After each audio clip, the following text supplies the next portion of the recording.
किसी भी सिस्टम की सिक्योरिटी को समझना है ना, तो सबसे पहले उसकी दीवारों के बाहर खड़ा होना पड़ता है और उसे एक अटैकर, एक हैकर की नज़र से देखना होता है। हमें ये समझना होगा कि आखिर वो सोचते कैसे हैं, वो ऐसा क्या देखते हैं जो एक नॉर्मल यूज़र नहीं देख पाता।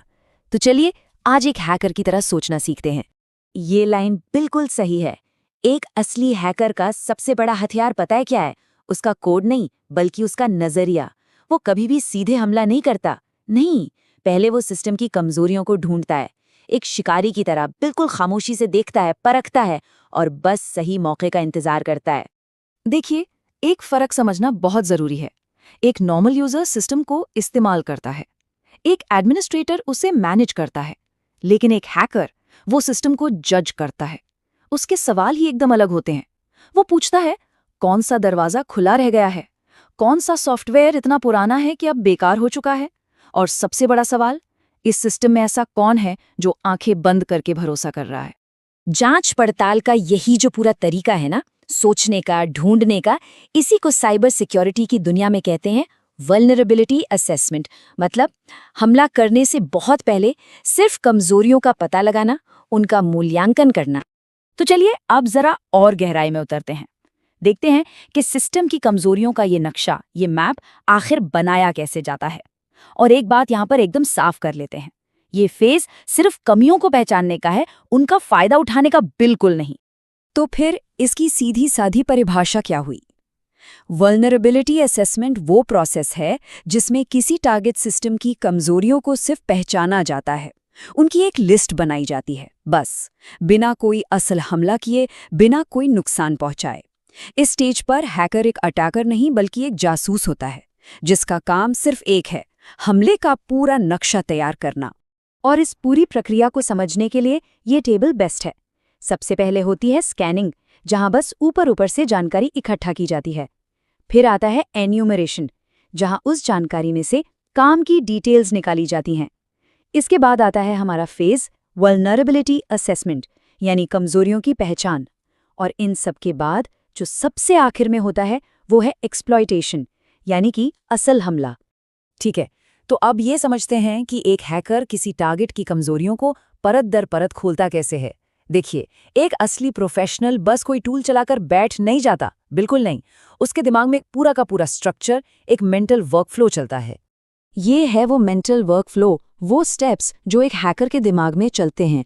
सबसे पहले, इस सिस्टम में सबसे कीमती चीज क्या है? डेटा या सिस्टम का कंट्रोल? दूसरा, यहाँ कौन कौन सी सर्विसेज चल रही हैं, उनके वर्जन्स कौन से हैं? तीसरा, फिर वो उन वर्जन्स से जुड़ी पब्लिक में मौजूद कमजोरियों को खोजता है। और आखिर में सबसे जरूरी स्टेप, इन सारी कमजोरियों में से वो किसे चुनेगा जिससे सबसे ज्यादा फायदा हो, रिस्क के हिसाब से प्रायोरिटी सेट करना। तो कमजोरियां भी अलग अलग तरह की होती हैं। पहली और सबसे आम कैटेगरी है नेटवर्क वल्नरेबिलिटीज। क्या कोई पोर्ट्स बेवजह खुले छोड़ दिए गए हैं? क्या फायरवॉल के रूल्स इतने कमजोर हैं कि कोई भी अंदर आ जाए? क्या कोई ऐसी सर्विस चल रही है जिसे इंटरनेट पे होना ही नहीं चाहिए था? ये सब नेटवर्क की कमजोरियां हैं। दूसरी कैटेगरी है सिस्टम की अपनी कमजोरियां, मतलब ऑपरेटिंग सिस्टम ही आउटडेटेड है, या जरूरी सिक्योरिटी पैच इंस्टॉल ही नहीं किए गए, या फिर वो क्लासिक गलती, डिफॉल्ट पासवर्ड और सेटिंग्स को कभी बदला ही नहीं गया।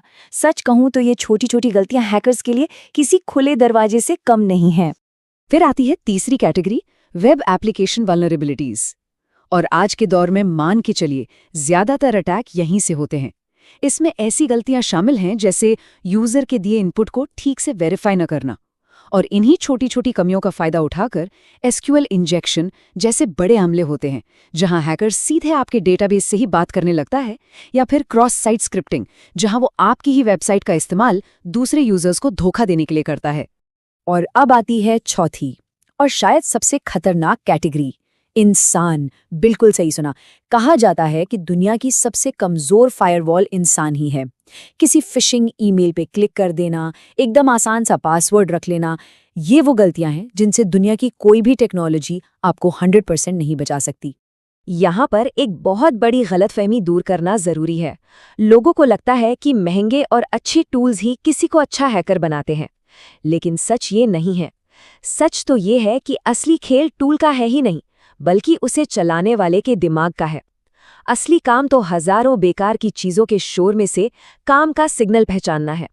स्क्रीन पर जो दिख रहे हैं, नेसिस, ओपनवैस, निक्टो, बर्ब स्वीट, ये कुछ बहुत ही कॉमन और पावरफुल प्रोफेशनल टूल्स हैं।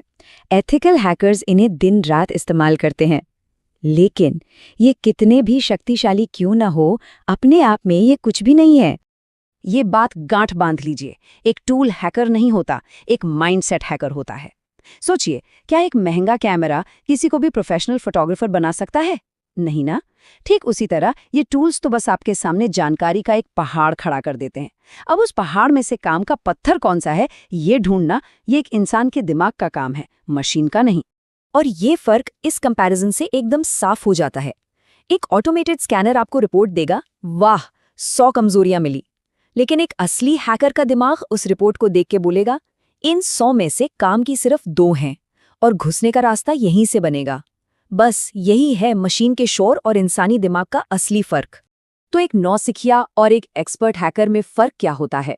एक बिगिनर टूल की रिपोर्ट पर आंख बंद करके भरोसा कर लेता है, जबकि एक एलीट हैकर हर रिजल्ट को खुद वेरीफाई करता है, उसे चैलेंज करता है।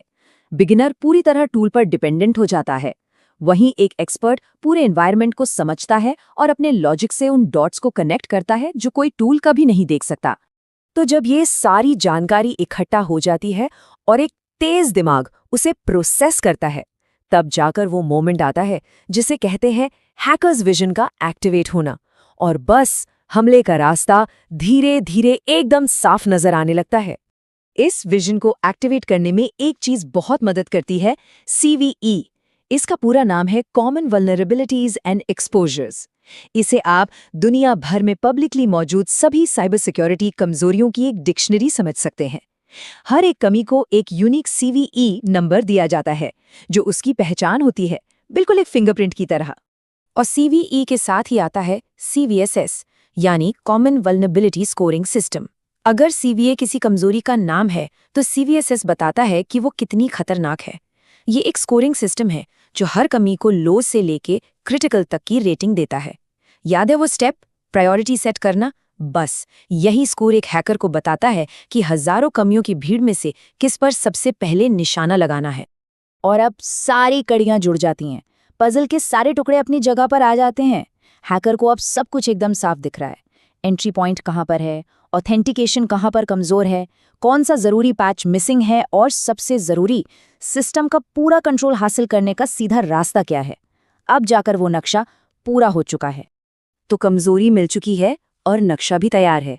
अब सवाल सिर्फ एक ही बचता है, क्या सिस्टम को जोरदार तरीके से तोड़ा जाएगा या फिर हैकर एक परछाई की तरह खामोशी से अंदर फिसल जाएगा?